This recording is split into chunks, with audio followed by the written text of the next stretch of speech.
Girlfriend গালি দিছে, আছে না নাই? আবার বয়ফ্রেন্ড গার্লফ্রেন্ডের গালি দিছে, এ ওড়না পেঁচায়া ফ্যানের মধ্যে ঝুলে আত্মহত্যা করে। কত বড় পাগল! তুই মরলি কেন?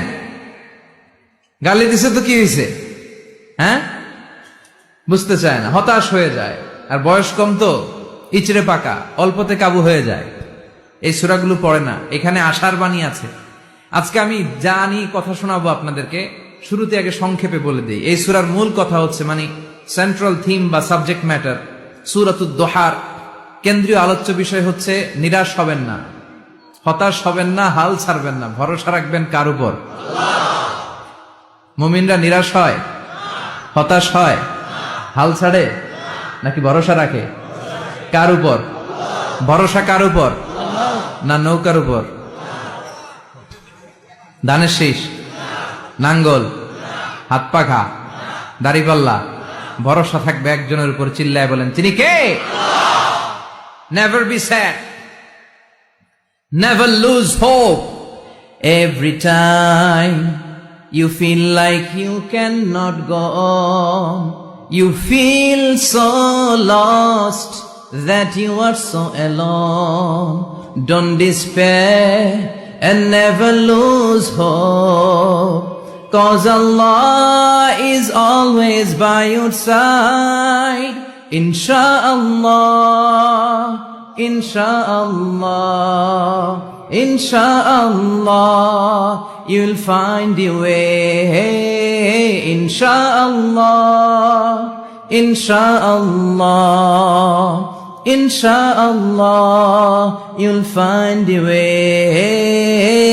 Every time you feel like you cannot go on, you feel so lost that you are so alone.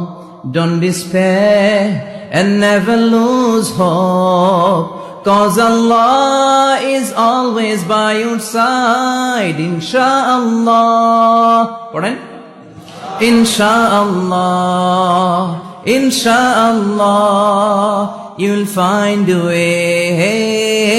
Insha'Allah, Insha'Allah, Insha'Allah, you'll find a way. ঠিক কি না? ফারজানা রহমান শারমিন জানতে চেয়েছেন, প্রচন্ড গরমের কারণে যদি ঢিলা গেঞ্জি পরিধান করি তাহলেও কি আল্লাহ লানত বর্ষিত হবে? এবং ফারজানা, যদি বাসা বাড়িতে আপনি পড়েন তাহলে তো আল্লাহ লানত বর্ষিত হওয়ার কোনো প্রশ্নই ওঠে না, যদি গায়ে মহারামের সামনে এসে পড়ে না যান। আপনি বাসায় পড়ার পর উপর দিয়ে পাতলা ওড়না পরে নেন, যাতে আপনার সৌন্দর্য প্রকাশিত না হয় গায়ে মহারামদের সাথে। এরকম যদি চলেন তাহলে কোনো অসুবিধা নেই বাসা বাড়িতে। আর বাসা বাড়ির বাইরে যদি আপনি যান তাহলে সেক্ষেত্রে বোরকার নিচে যদি আপনি এ ধরনের পোশাক পরেন কোনো অসুবিধা নেই ইনশাআল্লাহ বিদিনিল্লাহ। অর্থাৎ আপনার পর্দা, বাইরে যখন যাবেন পর্দা মেনটেন করতে হবে। গরম এর কষ্ট যত বেশি, জাহান্নামের গরমের কষ্ট তার চাইতে অনেক বেশি। অতএব পর্দা লঙ্ঘন যেন না হয়, পরপুরুষের সামনে যাতে আপনার পর্দা লঙ্ঘিত না হয় সে বিষয়ে আপনি খেয়াল করবেন। এছাড়া বাকি অবস্থাতে আপনি করতে পারেন। ফাতেমা, আপনি জানতে চেয়েছেন, আমার হজ করার মতো টাকা আছে কিন্তু আমার স্বামী মারা গেছেন, আমার কোনো সন্তান নেই এবং কোনো ভাই বোন নেই, শুধু বাবা আছেন। আমার বাবা অসুস্থ, এই অবস্থায় আমার উপর হজ কি ফরজ হবে?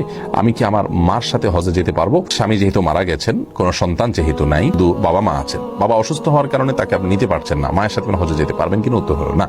আপনাকে হজে যেতে হলে কোনো একজন মাহরাম লাগবে। নবী আলাইহিস সালাম বলেছেন, কোনো মহিলা, কোনো নারী তার কোনো মাহরাম পুরুষ ছাড়া অন্য কারোর সাথে সফর করবেন না। এটা আপনার নিরাপত্তার খাতিরেই এই বিধান আল্লাহ রাব্বুল আলামিন দিয়েছেন। আপনার মা যে যাচ্ছেন তার মাহরামকে অবশ্যই তার এবং আপনার মাহরাম থাকতে হবে। হজে যাওয়ার জন্য একটা গুরুত্বপূর্ণ বিষয় হলো, আপনার মহিলা হিসাবে একজন নারীর কাছে যদি দুইজন ব্যক্তির হজের টাকা না জমে তাহলে সেক্ষেত্রে আপনার উপর হজ ফরজ নয়। আপনার উপর হজ ফরজ হতে হলে, একজন নারীর উপর হজ ফরজ হতে হলে ডাবল হজের টাকা থাকতে হবে। বিদায় আপনার শুধু টাকা হয়ে গেছে, এই জন্য হজ ফরজ হবে না, একজনের টাকা থাকলেই। আল্লাহর রাস্তায় কোনো খাবার দান করলেন আপনি অনেক পরিমাণে, এটার চাইতে উত্তম হলো আপনার সন্তানকে আপনি আদব শিখান, শিষ্টাচার শিখান। আমি আগেই বলেছি, আজকাল বাপমারা ছেলে মেয়েকে জন্মের পর থেকে মারতে থাকে, প্রেসার দিতে থাকে, চাপ দিতে থাকে, পড় এবিসিডি, পড় ও আ ক খ, পড় আলিফ বা তা সা, ঠিক আছে এগুলো পড়ান, কিন্তু তার আগে তাকে শিখান আমাদের রবকে আল্লাহ, আমাদের সৃষ্টিকর্তাকে আল্লাহ, আমাদের রাসূলকে মুহাম্মদ সাল্লাল্লাহু আলাইহি ওয়াসাল্লাম, আমাদের আল্লাহ কি বলেছেন তাকে শিখান। এই শিক্ষা তাকে দেন, এই দ্বীনি শিক্ষা তার প্রাপ্য, তার অধিকার।